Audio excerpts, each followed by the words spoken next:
play the game while you listen. What's going on here?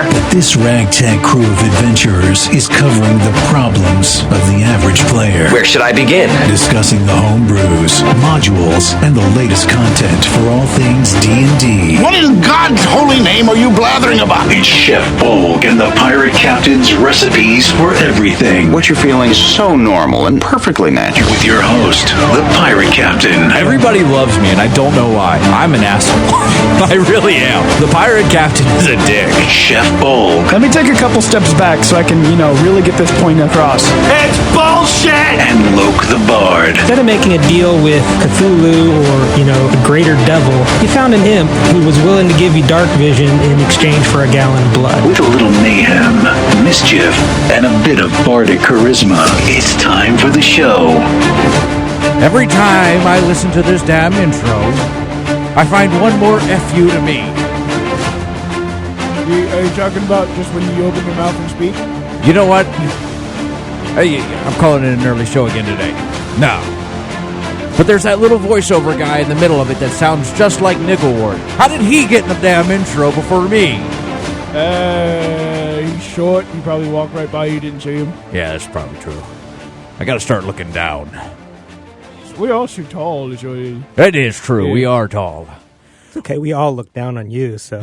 I hate both of you right now. Welcome to Chef Bolgg and the Pirate Captain's recipes for everything. I am the titular Pirate Captain. You should go Google the word titular, and you'll understand why I keep saying it. It's actually pretty funny. With is always me, my bestest buddies, Bolgg. That's me, right? And some guy that we let in here, Loke the Bard. Yep. Yeah, we just let you in here. Just wanted to bring you guys up. Sorry about the delay of this episode. It's a day late, dollar short, but hey, it's Christmas time, so Merry Christmas. And if you're going to be spending Christmas and you're trying to get something for somebody for Christmas, man, I recommend hanging out with our friends at the Red Dragon Workshop Studios. They're the ones who make our miniatures. They're awesome. We've got our big draconic figure. I finally got my Pirate Captain in. He sits upon my desk looking amazing and titular, to say the least. And that's, of course, your obligatory sponsorship. Now, to get all to the other obligatory things we read, make sure you go find us on Facebook, YouTube, Instagram, Twitter, all of the social medias, even TikTok. Bolgg's been doing some stuff on TikTok for you guys, so you can see how goofy he can be. Yeah, pretty goofy. I mean, come on, bud. It's pretty good. I like it. It's okay. It's great, buddy. I spend more time on TikTok trying not to get entrapped by thirst. Yeah, it is pretty thirsty down there. So make sure isn't Loke the Bard in here. I'm too old for TikTok. No, you're not. Yeah. My dad. I still Facebook. My dad. Yeah. Then why am I running the Facebook? That's the question. No, you're not too old for TikTok. My dad's older than you, and he actually he is very avid into TikTok. That's what he spends a lot of his time doing. He's a truck driver, so when he's stopped, he's I get in these little zones, and before you know it, it's time for me to get back on the road again. I was like, that's dangerous. But, yeah. Oh. Anyway, like I said, this is Chef Bolgg and the Pirate Captain's recipes for everything. We are getting into religion for this holiday season because do clerics need religion? I've seen this comment come up a couple times throughout the pages and stuff like that. It's hard for me to play a cleric because I'm not very religious. I don't know how to act religiously. So role-playing is not my strong suit when it comes to playing clerics, but I've seen throughout the forums that there are a lot of people that they want to play clerics without religion. But if you look at the Google definition of cleric, not the Oxford one, just the Google one, it actually says it's from Oxford. Oh, is it? Yeah. Oh, yeah. The definition for Oxford languages. Okay, cool. So this is the Oxford one. I don't read. I'm a pirate. A priest or a religious leader, especially a Christian or a Muslim one. Like I say, I don't read, and then I read the definition out. But I've seen it come up on some of these forums lately that people are saying that the clerics don't need religion to be a cleric, but that is a oxymoron, I guess. I don't know. Well, it depends. It has a lot more to do with the world building. You don't specifically need a specific god. For example, okay, but Jediism. But that's not the question. Jediism is a religion, and they're in Star Wars. Yeah. Okay. But some people wouldn't consider? They would consider them a philosophy, not a religion, because they don't have the divine figurehead stuff. So I mean, a lot of it gets into semantics. Are there religions that? I mean, there are religions that celebrate like trees and stuff like that. There are like hell, Egypt had like 30 different gods, and then they have some religions that didn't have any gods at all. They just they were spirits and stuff like that. Hinduism has something like 600 million different gods or something like that. It's an astronomical number. And there are some that have none. The number That's what I'm saying. The number that they give is meant to be mind-boggling high. It's not an actual count. I don't. Seriously, it was they. The holy text took the largest number that they had a name for in their language, to cover how many gods are in Hinduism, because there's more than a person could know. There are 33 gods per the Puranas, and then there's 330 million more. Yeah, see, the 330 million more, and that nobody's gone through and counted those 330 million. It was just the number that whoever wrote those holy texts. I'm fine with clerics in D&D not having a god. That's fine to me. You can have like I believe you could be into like a theist. What is it? A theistic? What is it? Monotheistic is one god. What is the other one? Polytheistic. Thank you. Yep. So polytheistic. I'm okay with clerics being polytheistic. As long as you have faith in something, I think it's fine. But here's my thing about polytheism too. You have to be of one culture. Like you can't, like if you're a Mountain Dwarf and you have different Mountain Dwarf gods, you can be a polytheistic, but you can't just be like a human, like just some random human that's like, I lived on the border, so I believe in both things. It depends. If you behave in such a way that you are following the tenets of the religion, and the God believes in you and blesses you, it could possibly be a cleric without actually being a believer of the religion. You say that, but the Romans did that exact thing. Took the Greek gods, because their gods weren't great, and made them Roman. So that I don't mind, but I'm just saying, like, you can't have somebody that's like, you can't have a half elf. I think it was a bad example of saying human. I'm thinking more like a half elf or somebody that's kind of like living between two worlds, and is like, oh, well, I got to be a cleric of both this god and that god is what I'm saying. And actually, versus like being a dwarf who probably has like multiple gods for them. Yeah. That's what I'm saying. And gods of the polytheistic religions are much more lenient with borrowing gods from other pantheons. Yeah. Like, I saw a thing on how the name Zeus became Jupiter in the Roman. Like, like Zeus had a title, Ptah, when he was in Syria. It was same god, but it was like Zeus Ptah instead of just Zeus. Yeah. And then as the languages changed, that's how it became Jupiter. It's not bad, though. So the polytheistic religions were much more open to even like adopting new and additional gods into the pantheon or recognizing them. Today's neo-paganism, if they're polytheistic instead of just like there's some that have no god, they just believe in the energies of the universe. They'll pull from different religions, saying, "Well, this god, fits, this." This is why we can't have nice things. Yeah. This god fits this one thing that I'm looking for. This god fits the one thing that I'm looking for. And they draw it together and use it as a focal point, not necessarily the actual god itself. Okay, so, and I'm fine with that with the cleric in D&D, but it's kind of got to be, like, I don't know. I don't think you have to have a god. I can agree with that. Your DM has built the world. How does your DM's world work with the divine energies? Is it something you are pulling on your own based on your faith? Or is it something the God is granting you? And if the God believes in you, whether you believe in him or not, doesn't matter. He can still grant you the power. A cleric non grata just... Yeah. I don't believe in you, so this doesn't get to happen. You are my cleric. You will do these things. And at that point, you're a warlock. Kind of. Yeah. Except, that's the thing, is where's the difference, the line between a cleric, warlock, and a paladin? Like, some people would say, the difference is that the cleric is a actual god, whereas the paladin would be a demigod, or not the warlock would be a demigod or So- or lower than a god type being, And that's and been then the my paladin it's their oath and their will and their own internal power. and that's been kind of my argument of why there shouldn't be like a divine warlock. So Yeah. we'll get it. That's a conversation from the last episode that you can go listen to. that's why they use they're getting the power of angels. Yeah. So that's a but lower being. I've always enjoyed this argument when it comes to clerics, paladins versus warlocks. Is like you guys, your god may or may not exist. Where I've met the guy that gives me my power. You know, Some lot clerics of- have met their gods. Too, Yeah, though. a lot of the yeah. There's a higher chance though that you have not met your god as a cleric versus warlock. Yeah, and again, that's it's gonna kind of how you got your abilities. Yeah, it's going to depend on the campaign. How active are the gods in that particular campaign setting? I don't You even know, think they have. I don't even think they have to be active. Yeah. What were you saying, Bolgg? I was going to say a fun DM could even make an atheist cleric a thing. Yeah, I think Who you is still need religion, So, though. who is so strong in his belief that there is nothing after death, there is no grand order, that they actually get power from it. Yeah. But atheism is like the belief of nothing.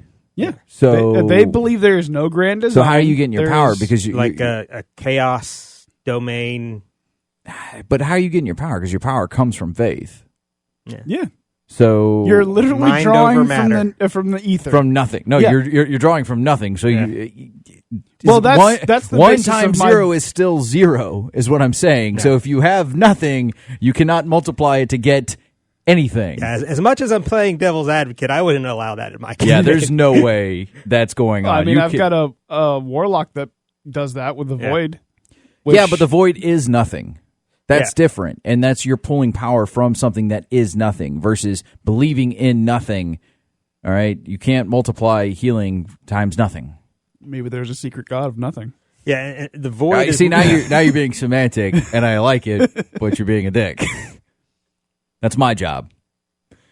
actually in one of our friends' campaigns in his pantheon, there is a god of nothing. Well, and a lot of I mean- gods draw power from just being believed in. So if atheists are a thing, there may be a god of nothing. So yeah, well, I can see a god of nothing, but it's got to be defined. It's not like nothing is in the sense of like there's nothing in a cup, like that kind of nothing. No, like the nothing of the void is different. if they take on like the very Taoist, Tao that can be defined is not the Tao. God that can be defined is not God. I still think I don't think you can be an atheist cleric. Like that's the one thing. Like believing in nothing. Like if you're pulling your power from the nothing, like a warlock, because like I said, there is nothing. You're physically being into the void, something like that. When you're a void warlock, versus you're trying to say, hey, look, I need the power from this divine thing that doesn't exist at all, that we know doesn't exist, because you are telling me right now that you do not believe in something that exists. Therefore, what are you pulling power from? Because clerics are pulling their power from the divine. Would make a fun grave cleric, though. It would make a fun grave cleric. I'll give you that. And like I said, I wouldn't allow it to actually be an atheist, but I might let the player believe that they're pulling it from nothing and as an atheist, but maybe, the god of chaos has blessed them to cause havoc, and they just don't know it. That their power actually comes from the chaotic evil god of the world, who is there to undermine the actual good faith religions. I don't know. That grave cleric idea though would be fun. Like I could see that being entertaining. Like there's nothing after death. I put you in the ground. You're there. Yeah. But And we should also back up a little bit and note, this is one of those topics that you need to cover with your people in the zero sessions. There are Absolutely. some people who take even pretend religions like D&D very seriously and get easily offended.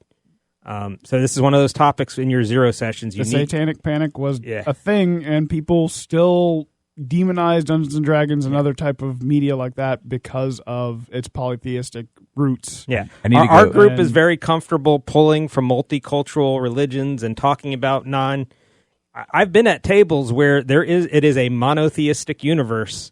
The only God is the Christian God, and that is the way they play. And the cleric powers all come from the Christian God, and warlock powers all come from the devil. I love the slow right. blink. I love the slow blink there. Yeah. That was just It's a rare table, but I have played at tables like that, and if that's what they Look, I'm fine with you believing in like the Christianity, but it breaks the thing of fantasy that says that.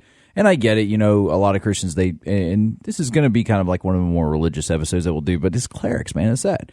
So I believe that, if you want to believe that your God created everything, but sometimes you have to break from that realm. And honestly, the people that I would think that have a problem with that rule probably don't play D&D because they don't believe in magic and they already hate it enough, and they were told that Harry Potter was the devil as a kid. Nothing against anybody whose family believes that. Trust me, I've been there, met those families. It's okay. Yeah. But some of us are related to them. Yeah. Oof, man. Southern Baptist, crazy. Whereas my parents bought us the Harry Potter books, the magic cards, and I've learned D&D from my father. Yeah. Nigglewart. No chance to not be in this nerdy ass hobby. Yeah. You didn't that wasn't kind of inbred into you. I like to get right. It was a fun Christmas party, by the way. I just want to. I know I throw it out here on there, but it was a fun and messing around with him. Nigglewart, you're a good person, even though if we lose you, we lose all records of the dinosaurs ever. So he's the only guy. And those nautical charts from way back in the day, just gone. The location of Atlantis. Yeah, you'll never find it without him. Oh man, you better leave me that on his deathbed. I hope so, because we got to go find it. But back to the point. Enough ragging on Nigglewart. We have plenty of time for that afterwards. But I think that clerics have to have religion. Like, you can't be a cleric. I can see druids being without religion.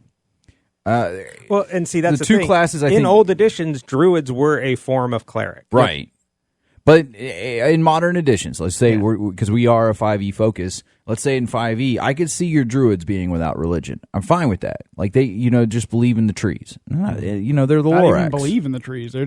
They protect their grove. That's really all they care about. Yeah. I speak for the trees. And that's only one form of druid too. Like, some are more of a general nature. Yeah. Some are PETA militant. Protect the the animal. Yeah, the line between ranger and druid is really drawn with how much combat do you do with weapons. Yeah, because and how much magic do you do? Yeah. But at least with rangers, though, at least they're both with rangers, though, in terms of I feel like rangers are more likely to use the forest for their own personal gain versus druids. Druids would if it meant to survive. The druids would not go So ranger would, bend a tree back, put some spikes on it, and then set a trap, whereas the druid would be more likely to ask the forest to help protect that area. And provide. And then spiky somehow getting stuff grows up. Yep. Yeah, and get an impossible burger or something. I don't know. Still on that last night? Yeah, still on that. That's I lost. Look, some of mine from the last night got the best laughs, and only one of them won. And the one that I won was the one I wasn't even trying. That's the way those kind of games work. Y'all, I got to start just having somebody else write my stuff, because I think y'all have gotten too used to my humor. So I'll never win. But religion, I think, is a very important part of this game. As much as I'm not a religious person and I play a lot of non-religious characters, because I don't usually play clerics or paladins. Because I just don't know how to role play them. Because I never being a religious person or even trying to branch into religion, it doesn't work. So it's hard for me to do. It's something that I could probably learn. Yeah, and you're got to remember, this is a fantasy game, so the role play you could do can be very different than what your real religious. Yeah, I mean the Puritan witch hunter, that style cleric would not really be something you'd find much of in the modern world. Are you kidding me? There's a whole cult of them out there. What is it? Westboro Baptist Church. Yeah, but they're small in the grand scheme of the 10 billion people on Earth. That's a very small percentage. There's actually more than them. They're just the first ones that come off of my mind. Naruto, right? Yeah. Naruto Shippuden. Hidan. Yes. There's a cleric that is not the typical cleric. He's a bomb-ass cleric. He would be fun as hell to play. You could do it. It would be hard, but I think you could definitely do that one. He's undeath. Yeah, because he has the ability to come back from his whole fight. He's not actually dead. He's the only member of the Koski that's truly not dead. Yep. Just buried. Yep.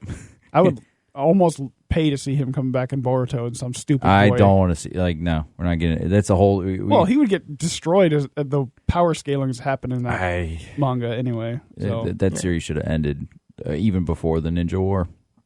So one of our friends in our current campaign, back when he was in Bolgg's campaign, he hasn't been on the show, so he hasn't used a name, but the character's name I'm going to bring up was Fernando. Fernando was a priest of the Federico. Sorry, yeah. Federico was a priest. How dare you dead name that character? Yeah. Priest of Bolgg's god of love and sex, Clay, and flamboyant. Well, not love. No. Love was Iamea. Clay is straight eroticism and merriment. Yeah. So it is straight basically, you had a guy in a leather gimp suit and carrying a giant dildo mace. In a sundress as well. I'm going to do a PSA for all you out there. If anything is involved with Bolgg, it's probably erotic and very much... you need an X rating on it. The point I'm getting to was that's not what you typically think of as a priest. It's not, but hey. But in D&D, you could have a priest that is what they're... There are plenty of go. If you have because Aphrodite. Or you can even go with Dionysus, because Dionysus was into like hedonism. It would be closer to the Dionysus. Yeah, Aphrodite was more... It would be a mix of... This is more physical, more... Yeah, so let's go with Dionysus. Yeah. You know, this is basically, the Kama Sutra portions of that, That's right, people. We actually know more than we're letting on. We're not all just knuckle dragging Neanderthals. But my point was that's very different than what you would think of in a modern religious... I mean, their churches were brothels. Yeah, I would say their churches were brothels out there. So, like, you're not telling me something like... Right, no, but again... They have existed in human history, but in the modern American, where we're broadcasting from world, you're not going to see a lot of that as religious people who are getting tax credits from the government for being a religious. Now, a lot of, if they're not one of the big three, Christianity, Islam, Judaism, and Judaism, they're generally either very, very small parishes or churches, or it's individualized in their own home. My wife and I have pagan altars in our home. That's what we've got. So, yeah, I just got a Christmas tree. I don't even celebrate like Christmas, and I still have a Christmas tree. It's actually a pretty cool Christmas. Well, tree. Then it's just a Yule tree. It's a pagan thing. Yeah, probably. And I'll give you that. I'll call it that. That's a pagan tree. And to get so far off, and we're getting more philosophical though. But I think though that you have to have these tenets when you're playing a cleric. Like somewhere down the line, you're D&D like. If you're a warlock, a fighter, a barbarian, or a wizard, sorcerer, or ranger even, like ranger, I'd kind of like hit or miss, depends upon where you're at. But if you're one of those classes, I don't think you need religion versus like if you're a paladin or a cleric, yes, you need a religion because that's like modern and 5e paladins now are oath-based rather than God-based. It's about their own will and their own focus. Because... For example, the Oath of the Crown has nothing to do with gods. You believe in the government so strongly that just makes you radiate powers. But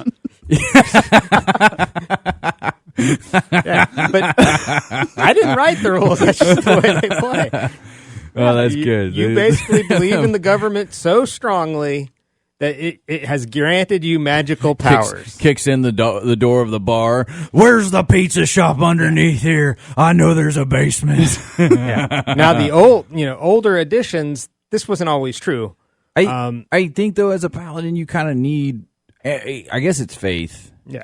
So I guess you don't need. It is still faith. It's just faith in oneself and their convictions. Yeah. Yeah. So, but there are 4 classes where if you stray off that path, it's going to lead to consequences. You've got the cleric, where if they stop believing or act against the tenets of their god, the god's going to take away their power. You've got warlocks, where if they don't satisfy their patron, boom, there goes your power.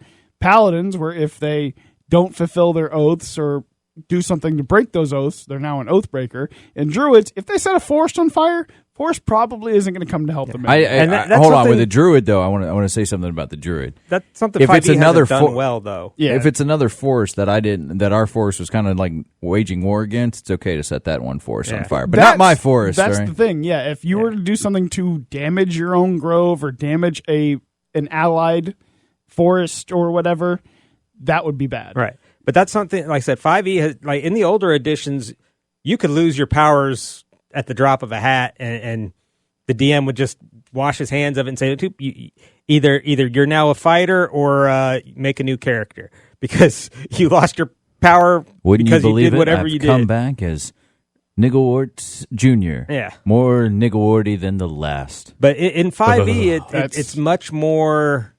I actually made Nigglewart Jr. Niggle Rut, and he was a hedonistic, absolute inverse of what my what Nigglewart was. To get back onto your point about breaking, I kind of get away from Nigglewart. Yeah, This is a very Nigglewart heavy episode for him not being here. But to get back on your point about breaking these things, like I guess that's because you have in the DM's guide the Oathbreaker Paladin is in there. But you don't have like an oath, a faithless cleric or a packless warlock. For what happens when you've severed these ties. If you sever the tie to if you were a cleric getting all your power from the god of healing, whatever, and suddenly you decide healing sucks, healing is terrible, and you want to just hurt people from now on. Unless, do you automatically convert over to a cleric of the god of pain? I guess they don't have mechanics in the system. I guess it's for what happens. Well, it's the gray area of your religion that kind of that fills into that. Now, isn't in 6th edition now you can switch your subclass? Well, in Tasha's, Tasha's allows you switch subclass. So which I don't think. I guess that's the. If you're a life cleric and you suddenly go, oh well, I don't want to heal people anymore. I want to hurt them. I'm going to go from pharmacist to harmacist. You just switch to a war cleric. Boom. But but there's no penalties for that. Yeah, and that's kind of dumb because all of us you can do that on any levels. You can switch as you level up. You can switch your abilities through and do that. And to me, that's kind of crazy because that just says that you know what? Today I was believing in Torn, and now I'm believing in Beelzebub. And now you're. And it also says the religious prayers and ceremonies of all these gods are basically generic.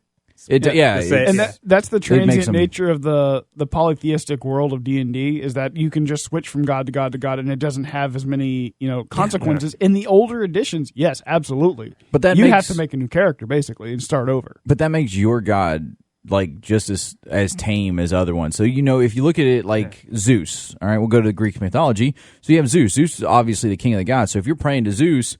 And you obviously have to give him a little bit more because he's the king of the gods versus somebody of giving it to like Dionysus, Aphrodite, or also anybody. has a reputation for being jealous. And so that's what I'm saying. Like, if there's no penalty for breaking your religion in D&D, like why? Like, if you leave Zeus to go pray to a Titan, Zeus is going to throw some lightning bolts at you. Yeah, like you should be losing something out of there. Like switching your religion. Like I can see switching your domain. Switching from Zeus to Apollo, he may not have too big a deal with. Switching from Zeus to one of the Titans or the Norse gods. I don't even think like switching off of Zeus. Like if Zeus is your main deity, I think like switching from him would probably be your biggest mistake because your wife's going to end up pregnant or something. I don't know. I mean, and damn ducks. The D&D gods are generally benevolent, at least the good ones. So when that happens, they may just shrug it off and go, "Oh, well, they're going to another of the good gods." If you I switch don't to a think bad so, god, man. I think gods they might bring some wrath down on you in another form. They might, let other followers know, "Hey, this guy is no longer our follower of ours. In fact, he switched sides. Go hunt him down," which has happened in the lore. So I don't think that gods, like even good gods, are going to be that benevolent because their power is based off you. Like that's what truly gives gods powers is your faith in them. Like you believe in them, and that's what makes them a thing. Because that depends on the campaign setting. Because the less you believe in something, if you don't believe in something, then obviously it has no power over you, right? It depends on the campaign setting. In some campaign settings, the gods are absolute, their own divine power source. They don't draw anything from us. They want you to worship because they want you to. Yeah, but if you still don't, but if you like stop worshiping, then they still exist and still have can full still power exist, and but still can throw lightning bolts at you. Okay, but all I'm going to say is that's just a bad day. Yeah. That's what I'm saying. What I'm getting at. So I think that even good gods are going to be kind of dicks. Yeah. Or they're going to like come after you, and they should. Specifically with the Forgotten Realms, you can kill those gods, but those gods can still have followers. There's still a subsect of orcs that follow Grumsh, even though he's dead. Yeah, and then like in the Dragonlance things, there was a good period where the gods went away, and so all religion basically stopped, and they all forgot who all the gods were, and they had to find some. That was what the original trilogy was all about, was them finding the tablets and restoring the belief in. But the gods were still there; they still existed. They just didn't let people worship them and didn't grant them powers. I think that clerics shouldn't be able to change their gods. I just don't think so. I think they yes, they do. We've already discussed, yes, they do need religion.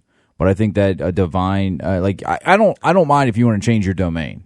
Like that to me is easy, because that means your God is probably got something of everything. Especially if you're monotheistic, it's usually a God of everything. Yeah. So I have no issues with that. But I think trying to change your God, going from one or another, that should incur like some heavy penalties. You should have to take a couple levels in fighter until your God deems you worthy of being somebody. I mean, maybe even true paladin. For all of those that break them. I mean, if you're a paladin and you break your oath, you become an oathbreaker. You have to do a lot in order to get that. Yeah, oath but back. the oathbreaker paladin's pretty badass. It is, yeah. So, but if you make a mistake and you break your oath unintentionally, trying to get back to that should take a while. It should take a lot of work. See, it in the old editions, I used to be a dick of a DM, and I would like how he tempt the says hell used out of to my as paladin. if he isn't now. No, it from this aspect I don't, because it doesn't matter anymore. But I used to tempt the hell out of my paladins, putting them in situations where they would, your order of paladin requires you to tithe 10% of everything you find. Here's a magic pouch that you carry that 10% in, and then there's some shiny plate mail there, and you're 10% short. Oh man, get them to dip into that extra. I'm just going to take a loan from my god pouch. There you go. You lost your powers. Yeah. I like how you say you're still a dick, because that seems like something you would still do. Yeah, I would, but it doesn't. It wouldn't have that effect, because, like I said, they don't use the gods for paladins anymore. Now I have to find new ways to break their spirits. I think paladins still need that's God. still, if that's still part of their oath, it would still break their oath if they did it. I'd say if they were celibate and they, happen to come across, the most beautiful person in the world who offered herself freely, that temptation would be there. Yeah. Joke's on you. My paladin's a eunuch. That's how you solve that problem right there. And that's how we know you don't really know what sex is. And I saw the after school special. That's how my hands are going to fall off. That's where you put temptations in that the player will go for. That it might be this is magic, a luck blade, which gives you 7 wishes. So are you a DM plotting against the player instead of the character? In those cases, yes. Why would you plot against the player? That's a dick move. I try to break my player. I make my players cry. You know this. I've never cried. I've gotten very upset, but I've never cried. As a paladin falls down a staircase, as the oath of pacifism paladin murders people by throwing them down anybody. Throwing them down staircases. He didn't murder anybody. He hit somebody on the head at the top of a staircase. Non-lethal damage to his head. Absolutely not a murder. When you push him and you hear thunk, thunk, thunk, snap. Not a murder. It sounds like the stairs murdered him. We better sequester those stairs. That's what I'm saying. Why would you plot against players? That's the best part of being the DM. Come on. Look, I know it sucks being a DM sometimes, especially right now, because and I saw this as a poll. I was going to save this for another episode, but they're saying that there's more and more. Obviously, there's always going to be more players, but less and less people want to be DMs nowadays. And I'm not sure why, but we'll get into that here in a second. But I think that's a big thing right there, is when you have DMs that want to plot against don't plot against the player, plot against the character. I have no issues if you want to take on somebody's character, but if you're trying to plot against the player, that's just like targeting. Well, I don't plot against a specific player. I plot against the whole party. Yeah, that's still plotting against players. See, I don't trust that my players will stay in character. Like, for example, his beautiful woman example to a celibate paladin. That player is not actually a celibate paladin. He's not actually going to get to have sex with a beautiful woman. So he's not actually going to be tempted to give up his godlike superpowers unless you have for a system in sentence. place. Yeah, why don't you make him charisma roll? You're the DM. You can do that. See, I don't believe in relying on the roll. I make people roll as little as possible. I mean, that's okay, but you could still I don't believe in targeting the players because targeting I want what the player to make are, the choice. Yeah, the players are going to make the yeah. choice, but saying going after an individual person's player versus their character, that's Well, it is still their character because, for example, your you have not personally actually taken an oath of pacifism to kill no one. You've not actually done that. That is still your character. Is it an oath of pacifism if he just tells the people to pull the trigger? That's suggestion. The most powerful spell in the game. Well, no, this paladin was the one that didn't carry the sword, and he did non-lethal bash damage with I'm his saying shield. him. Man. But if he had an oath of pacifism, knowing his job with the National Guard, could he be considered a paladin if he says pull the trigger to the guys who actually do kill other people? Joke's on you, I'm artillery. Exactly. I just tell him to pull the lanyard. So what happens after the round leaves the tube is between God and the orphanage it hits. Too dark? Dun, dun, dun. Yeah. I don't know. I actually know a few people that actually were telling me stories about how they fired around and they hit a local Walmart. My argument is that I am targeting your character. It's just something you're targeting the person, and you're just trying to say it's their character as a person and trying to get around the argument. You should be targeting the player character. The realism of what the person playing that character might actually be tempted by, because putting temptations out and then you're not allowed to pet a cat, but here you have to roll to resist petting this cat just because it's so cute. You would be pissed if I took your paladin powers away because you failed that roll. Yeah, that one I'm going to give you. That one you're trying to get too specific. You're trying to I wouldn't say what's the type of argument that's why is. I would never put something like that on a roll. But if you're doing something like you're walking through a brothel, let's say you have to go in and clear this out. It's part of a little side quest you guys are doing. And you're going through this brothel. Now, these are lusty women that this is their job, because it's not a kitten's job to look cute. I've seen some mangy-looking kittens. So I'm just saying it's these women's job to kind of convince you. Yeah. All right, so now, and guess what? Paladins are good at charisma. So they have, advantage. I think that's one of their proficiencies is charisma, right? Mm-hmm. So they have proficiency when rolling against these checks. And it's up to them as a player. Now, I'm a down for a one and done kind of guy. You roll once, can you get out of these? And that's not to say that your friends there can't help you. They know. I'm sure you got a friend there that's been with you a little bit and knows, hey man, you can't do this. All right, that gives them advantage on the roll or something like that. I'll go even further and say it's a church of clay, and my priestesses and priests of clay, when they engage in activities in the brothel, gives the person who is getting engaged in these activities a boon from Clay himself. So, to the player... So we derailed the entire missions for 10 seconds so he can go in there and get his nasty off. Well, to the player, it might be worth it for that boon. Yeah, but that's not relying on the roll. See, my argument is you never want to ruin a player's character on a roll. I'm giving you it's not that I'm not even giving you the chance to get out of the roll. Even if you have a bad roll, because it happens, man. Because you never know what's going to go down. The kitten thing, that's you're literally trying to find. This is a specific situation, because you're going to walk around and see 1,000 cats. But if you have to walk into a brothel where you have 100, probably about, I don't know, it depends upon the size of the brothel. Let's just say it's a small one, about 10 ladies in there. But that is their job. Mechanically, sitting at the table, it's still coming down to whether you make that savings throw, resistance roll, whatever it is. You could also argue it's the paladin's choice to enter the brothel. If he doesn't enter the brothel, he has no reason to roll. Yep. So thank you, Bolgg. I needed that. Because all I'm saying is I'm giving you plenty of options to get out. All right. Now you don't have to enter the brothel as a paladin. You know what goes on there. Hey, look, my faith says that I cannot do this. All right. Hey, when you go in, let's say you do decide to go in there because your friends need you. All right. Hey, man, Bolgg, do not let me sleep with any of these women. God. imaginary person that I know would not let me sleep with these women. Do not let me sleep with these women.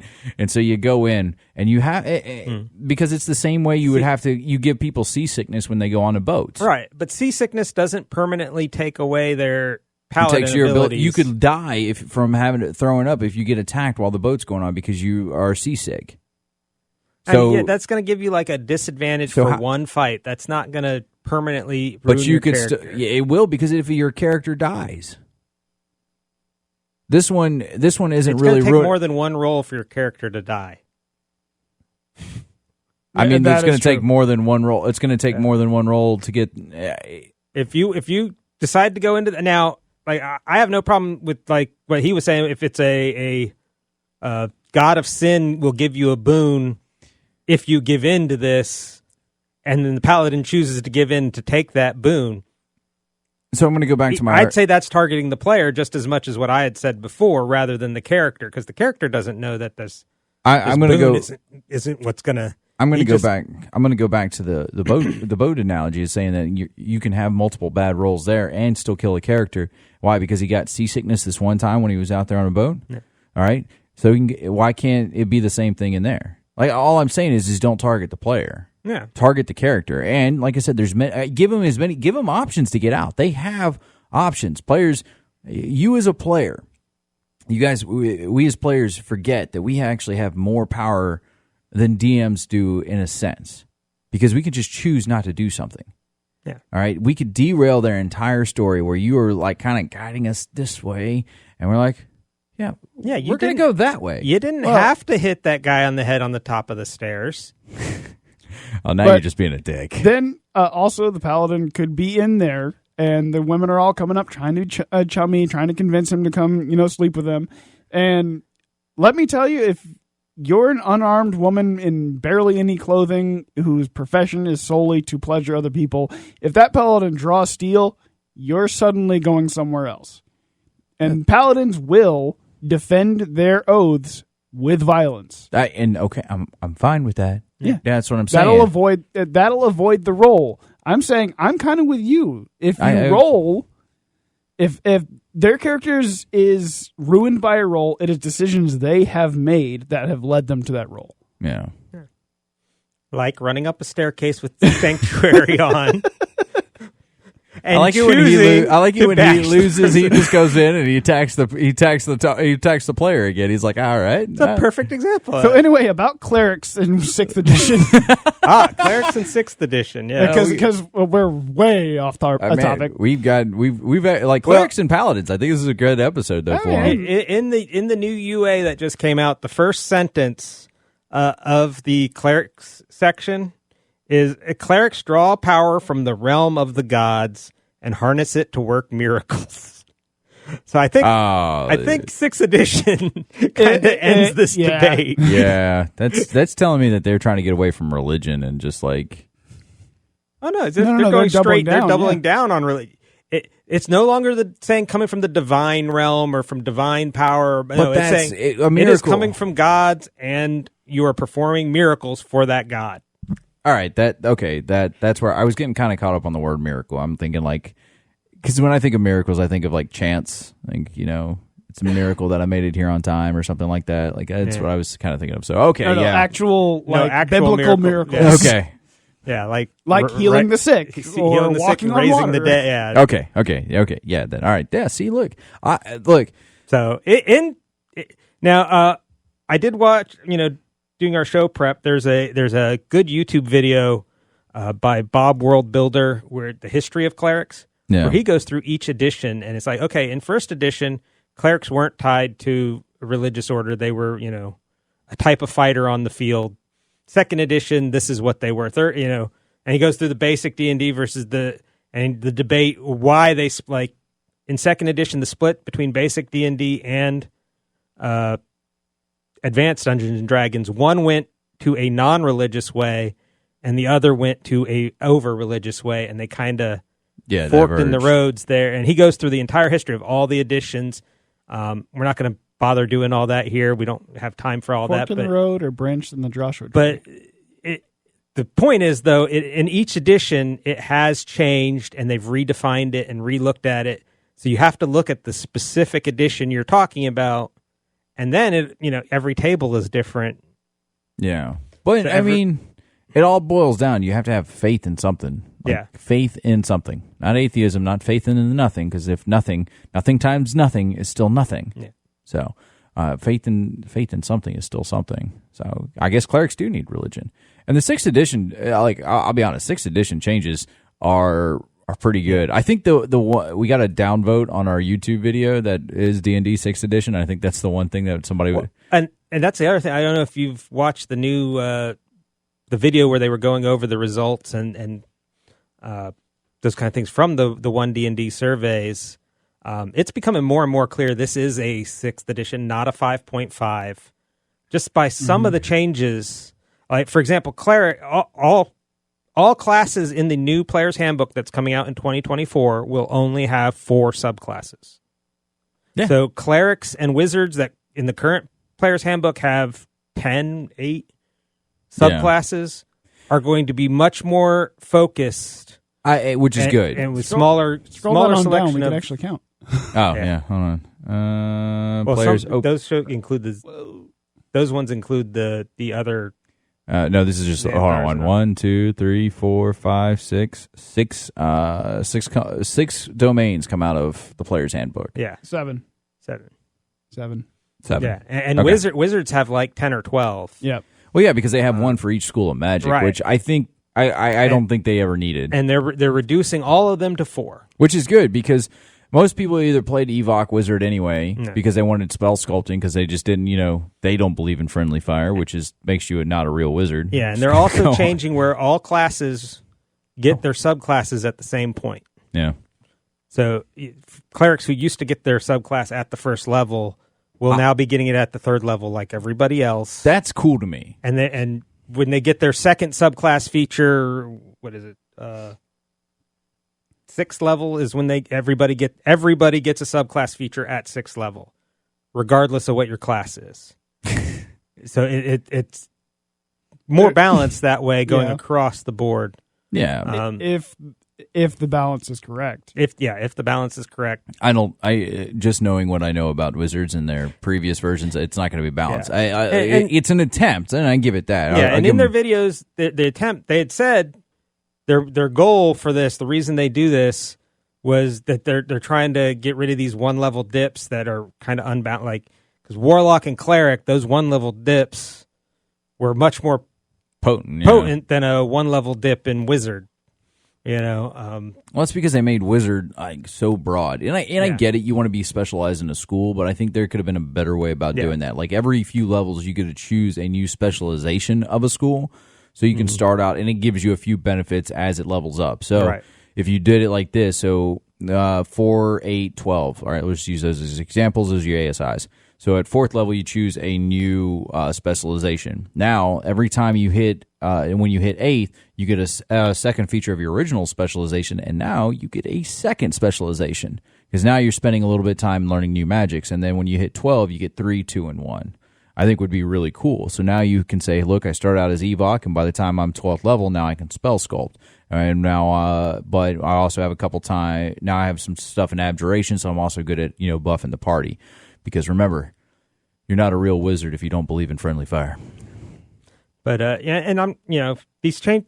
I want that as the a changes shirt. That's that why I'm saying they've that. made. They've made some mistakes too. I'll add it to the list.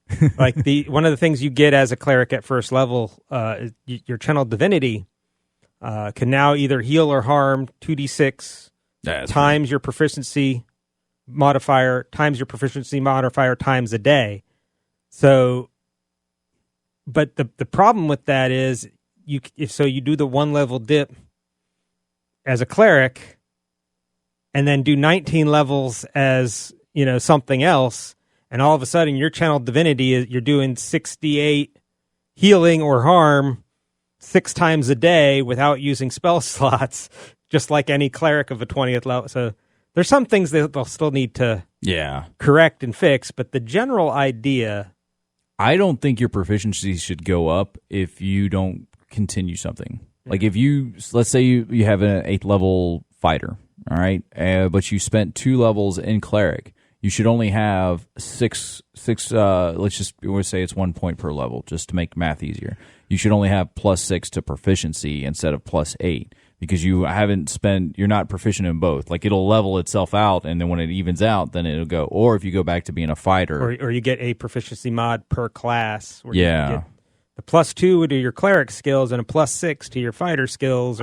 Dude, that would be awesome. I'd be down for that. I think that would be really cool. But that kind of goes their simplification that they've been working towards the last couple editions. That kind of I don't think Wizards will ever go that way. I think they're going for streamline but that's simple. That is simplified though. Yeah. But I really liked. Well, I didn't like because it took a long damn time to do. But I kind of really liked dual classing. Like, you put in the work in one class, that's how that goes up. If you put in the work in the other class, that's how that goes up. Yeah. You spend the time. Technically, you're under-leveled compared to others, but not really. Yeah, but that takes away, and I would be down for that too, but it's that argument that he just had about the dual classing and stuff like that. Yeah, so. The whole streamlining thing, and with dual classing, that you also got locked out of your original class skills until you exceeded the level. Yep. So if you were a third level wizard and dual class to fighter, you could not cast spells again until you were a 4th level fighter. Mm-hmm. Yeah, sucks to suck. Yeah.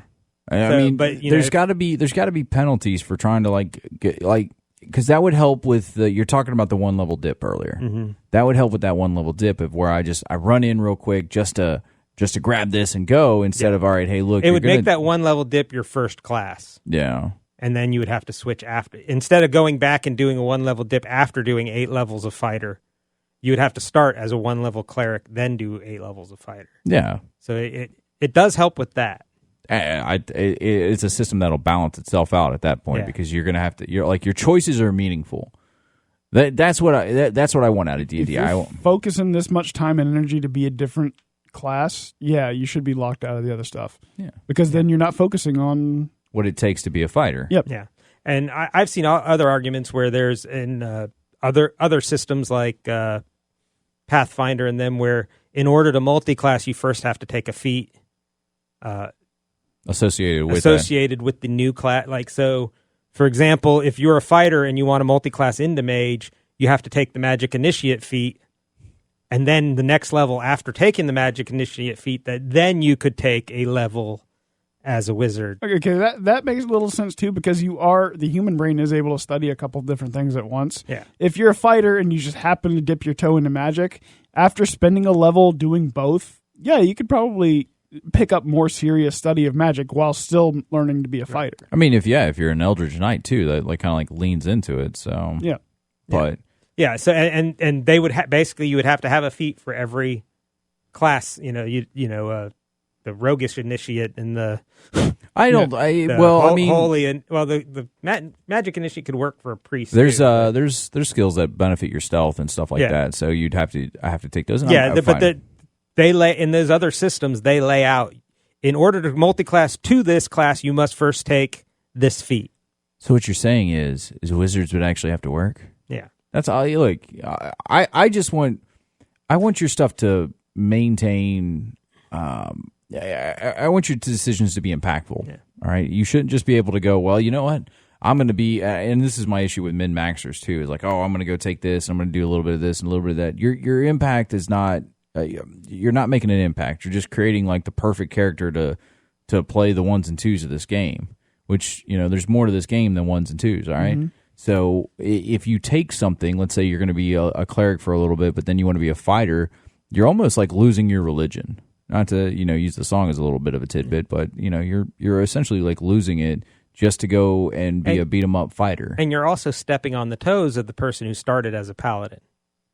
That's true, because you're now the religious fighter and trying to pretend to be the best tank. Yeah.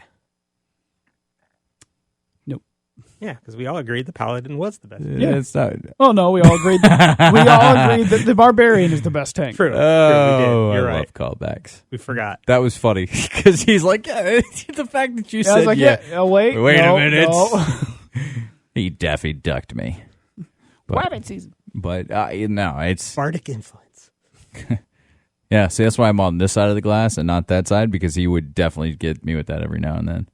But I want your choices to be meaningful when you're creating classes, because one, you're going to find better connections to those characters. You're not going to have just throwaway characters because you get bored of them in like 10 levels. Yeah, I mean, I generally don't like multi-classing because it tends to, bring up issues in role play, as well as, are you min-maxing or are you trying to play a character a certain way? I have characters that I've planned for multi-classing, like Arvan, who was a sorcerer fighter, but he used fire magic exclusively, and his power came from drinking. But that's not, I don't know. Like, when I think of multi-classing, I usually just think of min-maxers. I very rarely see people that are playing multi-classes. I've never once played a multi-class, and just because I've never found any reason, I usually come in with the idea of how do I make the 20th level. Like, I assume that we're going to get to 20th. Even though I know we're not, I always assume, hey, this is where I want to get to. I've always felt that you should declare your multi-classing to your DM at the start. So at level 1, say, hey, I'm going to do 1 level of cleric for every 3 levels of fighter. And then you have to stick to that schedule as what your character's development is. See, yeah, I can get because behind that would be your concept from the start. From the start, you're a religious fighter, but not a paladin. And so, you've worked that out with your DM in your 0 session that's going to be your level progression. I prefer that. And then, one, it doesn't surprise your DM when you show up doing healing spells at the 4th level. It also gives them, a chance to write tailor that a into the story yeah. and plan that out, and it really helps with background and that kind of stuff.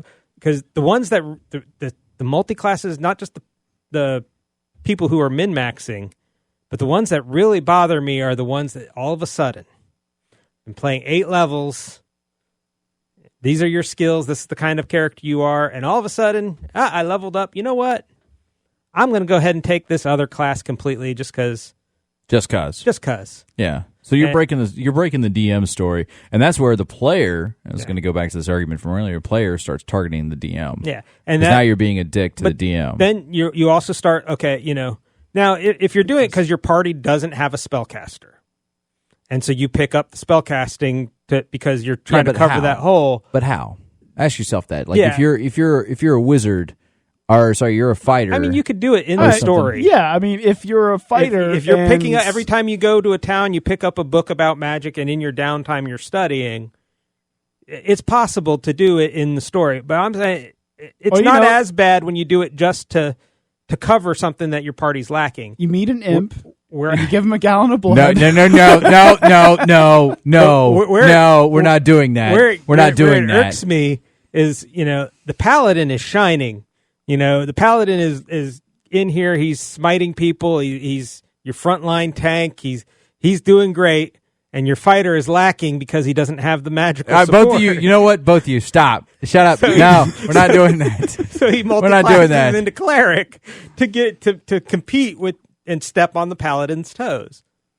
Yep. Both of you suck. I just want y'all to go on the record for that. I think that's actually the concept I was going to pitch to you for my next character. It's going to be like 3 levels fighter, 1 level monk. Yeah. Because he's doing a thing where he's totally, completely, focusing his body on all types of fighting. Have I told you both how much I hate you right now? Yeah. I just want you to know this. But we love you. That's what makes it worse. Chingo. I let you. How did I let you in on this thing? I should have just kept it with me and Bolgg. I don't know. Well, he's far more popular than I am. Imps do a lot of things for gallons of blood. I mean, no. Don't start that. Don't start that. I know what you're doing. Don't start that. Magical Darkfish? I hate. Yeah, they tried that last night too at the Christmas party. Yeah, and I almost went off on the tangent there, but then I found out that you can make fun of people crouching in video games, and that got everybody, and then that distracted. So, but hey, with multi-classing, I've never seen a reason outside of min-maxing. Very rarely, because usually, even in a small party, you have your bases covered. Like, if you're a single player, like it's a one-man, one DM kind of game, then maybe. But for the most part, you usually have a few players, and people cover their stuff pretty regularly. Yeah. So I've always seen it as a way to get to concepts that D&D has not released yet. Like the example I use all the time is the ninja. You know, you multi-class. Oh, you said ninja. Yeah. The ninja, when you multi-class, Shame. I love that joke. Shame. you multi-class an assassin with a monk, specifically the shadow monk. Yeah. You got a ninja, yeah, and you get a ninja. But that Unless you're making a that's- Naruto ninja, in which case you do the shadow monk with a wizard.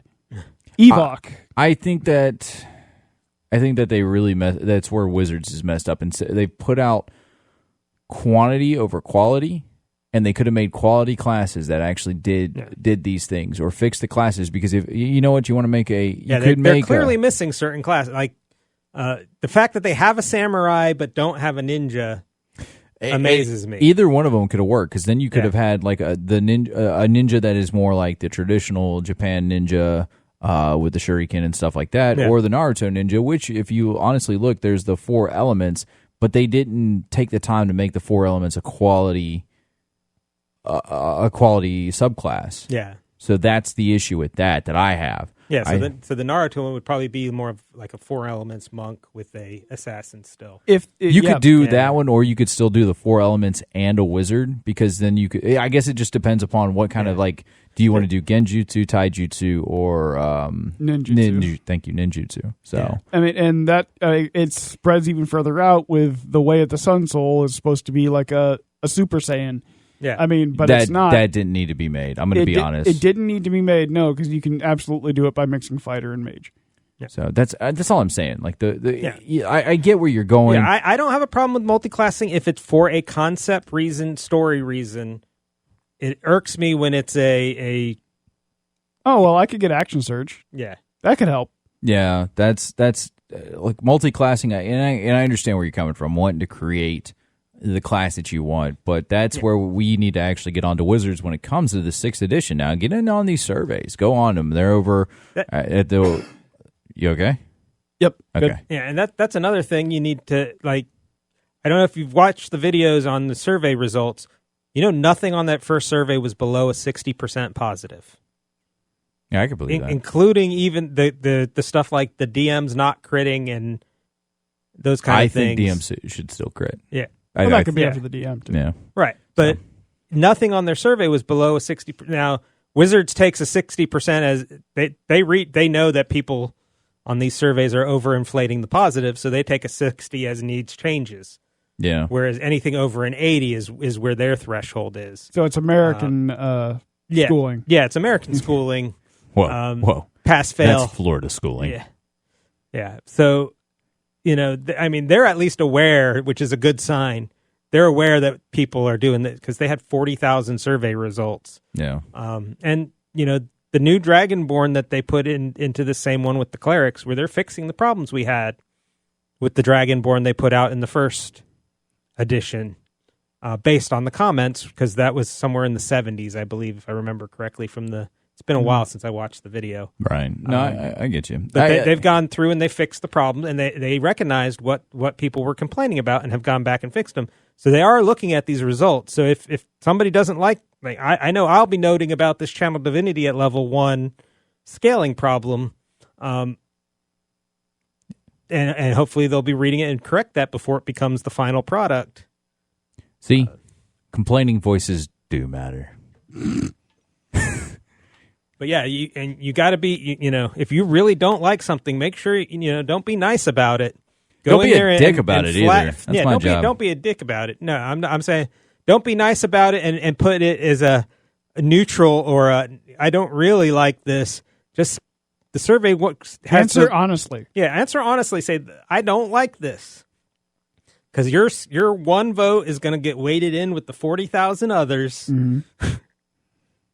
And that will, you know, be weighed and measured. Because, kids, there is some skills they taught you in math class that will, you know, transfer over. Averages is one of those, and that's how they get those results from the polls and the voting. And that's well, theoretically, how American democracy would work, but that's not how it works at all. We're not a democracy, constitutional republic, but that's a conversation for another time. Alrighty, guys. I appreciate you guys coming in on. I know it's not our normal day. I appreciate all the listeners out there. Make sure you guys follow us on Facebook. You can email us, bolgandpc@gmail.com. YouTube, Instagram, TikTok. It's all the same. We're all out there. And don't forget, if you need that perfect miniature for your friends for Christmas, they make great Christmas gifts. Go see our friends over at the Red Dragon Workshop Studios. Find them on Facebook. Tell them Bolgg and PC.